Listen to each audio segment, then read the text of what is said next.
Indefinite, yeah. Holla! Yes! Singular. So indefinite pronouns are always singular, yes. In this case, it is just being it. Is it just a subject? I think you should. Like, But then, didn't you say like you should leave it there at one point? What's up, dudes and dudettes? Welcome to Pittsburgh Prep's Writing Lesson 6 as we tackle the concept of parallelism in grammar.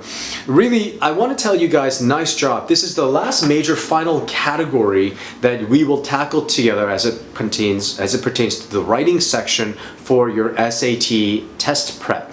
The other thing that I want to tell you is that there's a couple of other minor categories. Those are things that we'll add on later on, but for now, suffice to say, really good job for getting here.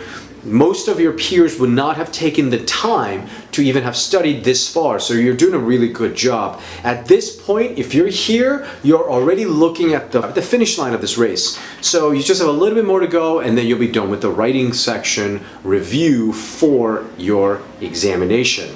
So let's go a little bit further about parallelism. When we talk about parallelism in the SATs, we're really talking about three major concepts. Those three times where parallelism comes into play are as follows.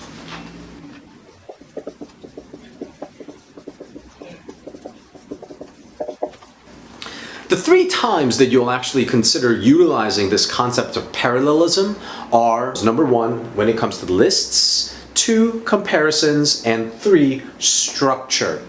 Let's talk about lists first. When you're listing something like, I like to bake, I like to eat, and I like walking on the beach, right? And if you were to combine them into a list, you would say something like, I like to bake, to eat, and walking on the beach. Well, the error there is that the infinitive phrases that you had started out your lists with does not continue towards the end because you're ending it off with a gerund phrase. So if you're going to say to eat, to bake, you probably want to end it with to walk at the same time. So that's lists in a nutshell.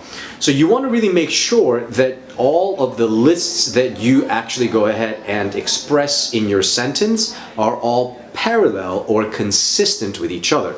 The second category is when you are comparing items with each other. When it comes to comparisons, you want to keep in mind that A needs to be compared with A. A cannot be compared with B.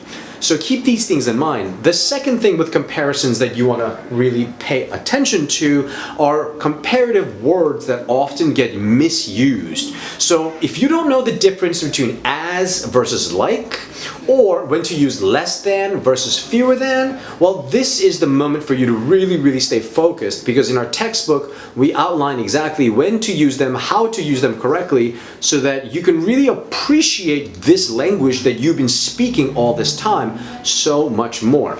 And then finally, when it comes to the construction of sentences utilizing maybe one or two clauses, more than one clause actually in a sentence, you need to make sure that the structure is parallel with each other. So if I start a sentence with a subject, adjective, verb, adverb, you want to make sure that the second clause that continues that sentence should have the same structure or be parallel in structure with subject, adjective, verb, and adverb. Now, this may all sound very easy and logical, but it gets really difficult when you try to read it in a sentence full of different verbs and nouns and words. So you have to train your mind and put this into practice, and that's what you'll have the opportunity to do in your textbook.